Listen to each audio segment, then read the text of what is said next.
Assalamu alaikum. Hello everybody, how's it going? Today we're having a new episode of our Islamic terminology. The most important words today are going to be about Hadith. Okay, we explained before the meaning of the word Hadith and we will do it fast today, this meaning.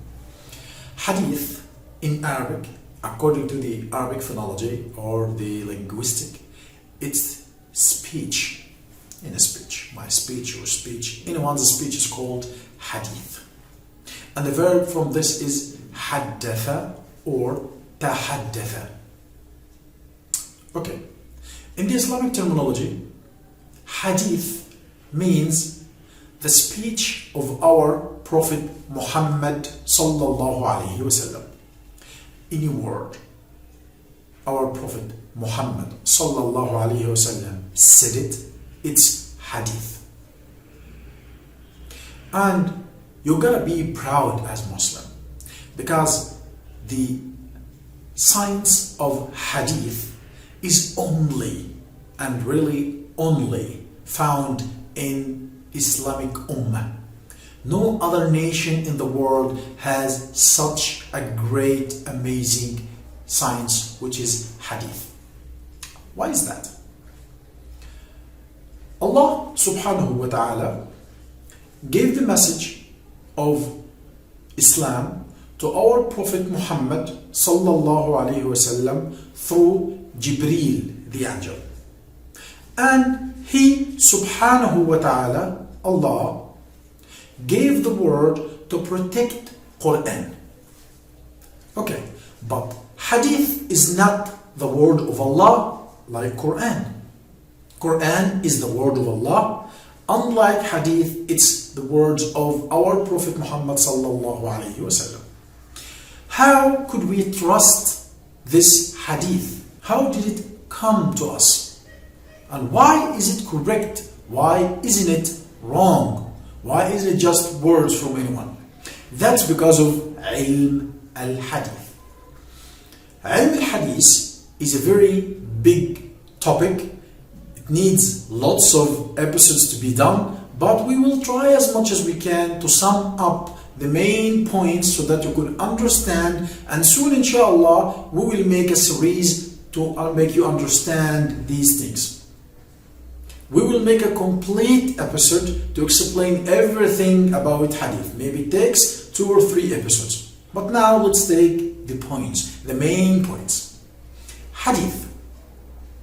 The words from our Prophet Muhammad sallallahu alaihi wasallam's mouth came to Sahaba, the Prophet's companion. This group of Sahaba, took these words and moved them to a group of people, Sahaba, that followed them, then group of Tabi'een, then group of Tabi'een, then group of people. Okay, yes, we trust the Prophet and we trust Sahaba. But between Sahaba to now, it could be someone who's not trusted or lying in between to carry this hadith and give us something false. And that happened already, by the way. But this is the reason why hadith is divided into many categories. We will not explain these categories, but we will just mention them so you could understand. We have hadith Sahih, that's number 1. This is at the top of Hadith. And the main Sahih book in Islam, it's called Sahih al-Bukhari. This book is number 1 correct book in the world after Qur'an. Because we will say why actually after some time. So we said number 1 is Hadith Sahih. Then after this we have Hasan, that's another degree but it's good. Then we have Hadith Da'if, weak. And then we have, by the way, it is not just one weak hadith, it has lots of details, by the way. Then we have hadith marfu', then we have hadith mursal, then we have hadith munqata', then we have hadith batil, then we have hadith munkar. Could be hard words, these Arabic words. It is not the time to explain them because although we are explaining Islamic terminology, but this is very scientific and specialized science, needs lots of time to explain it. But all what you need to do right now is from Sahih to Munkar or Batil. Hadith power is variable here.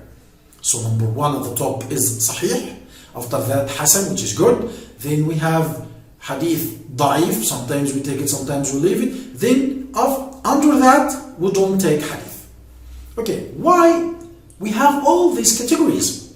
Because this according to the people themselves who carried this Hadith to us. Which takes us to the second word, Al-Isnad, or in another word, Assanaad. Assanaad, according to the Arabic language, Assanaad means to have something stick to another, that's a word, or to support. Okay, but according to the Islamic terminology, Assanaad is the process of linking what our Prophet said to people themselves. Is to know who said this word, from who, going deep and up until Prophet Muhammad sallallahu alaihi wasallam. All these people following each other are called Sanad, who are the carriers of Hadith. Okay, let's take the second word, Almatn. Almatn. Almatn is the core or the speech itself of Hadith. The words that Prophet Muhammad said. Let's give us a clear example of that. We have, for example, simple hadith, or the first hadith you may find in Bukhari. It's called إِنَّمَا الْأَعْمَالُ بِالنِّيَّاتِ وَإِنَّمَا لِكُلِّ امْرِئٍ مَا نَوَى, till the end of hadith. That's called Al-Matn. But who said this hadith? From the Prophet, who heard it from the Prophet Muhammad, and then who did he give it to? Then to who? To who? To who? Until it reached us. Until we had it. How many people between you as a listener and this hadith? All this is called the science of hadith. Those people, all of them, are judged, studied well, and are known exactly. All their biography is completely known from the scientists of hadith to know, is this person reliable? And is it a trust person to carry the value of hadith of our Prophet or no?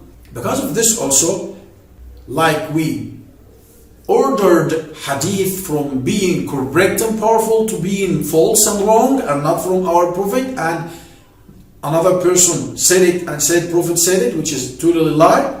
Also books of hadith are put in order, are prioritized according to the power of the writer himself, how good Muslim and mu'min he is, and according to the people and the study of those people who carried this hadith. So that's why we said that number one book after Qur'an is Sahih al-Bukhari. Then we have Sahih Muslim, Sahih al-Tirmidhi, Sahih Ahmad, Sahih al-Nasa'i, Sahih ibn Majah, and many others, by the way. But those are the most famous 6 books of hadith.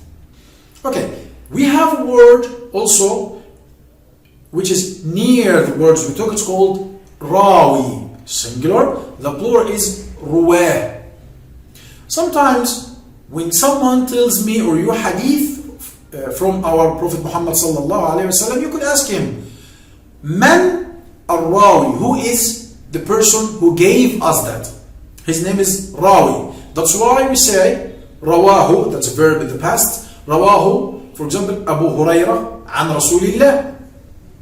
Rawahu Abu Musa al-Ash'ari an Rasulillah. Rawahu Abu Bakr an Rasulillah. Rawahu Umar an Abi Bakr an Rasulillah.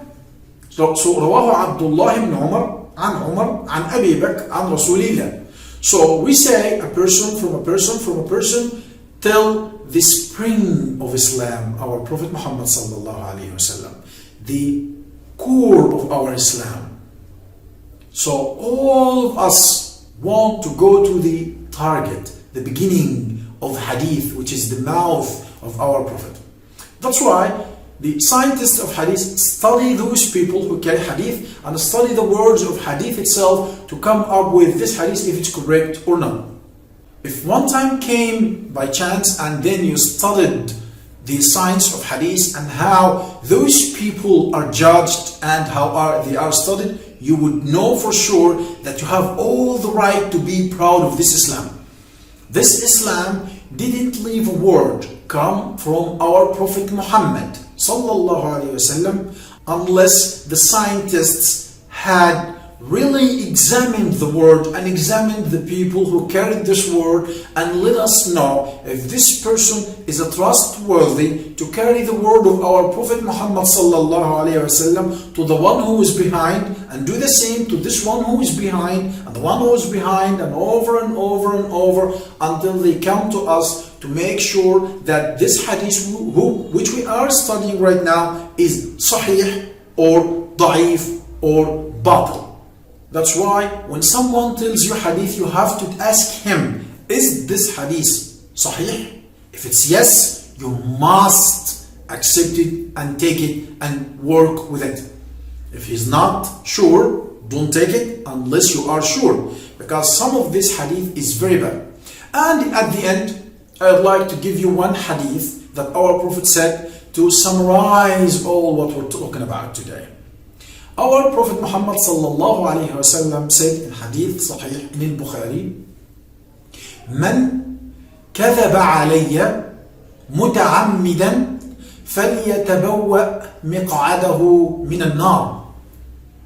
Our Prophet says, whoever is saying hadith on behalf of me, and this hadith is lie, and this person is saying this hadith on purpose while he knows it is not correct, he has to be ready to be sitting in hell, in the fire, in Jahannam. That's why it is not easy to say Qala Rasulullah. It's extremely hard. You have to be sure if it's really coming from Rasulullah or not. I hope you liked what you heard, and I hope what you heard is useful. If you found like this, do not hesitate to like and share and subscribe and let other people know about Islam. Who knows, that could be your way to Jannah. Until I see you in another time, Assalamu alaikum wa rahmatullah.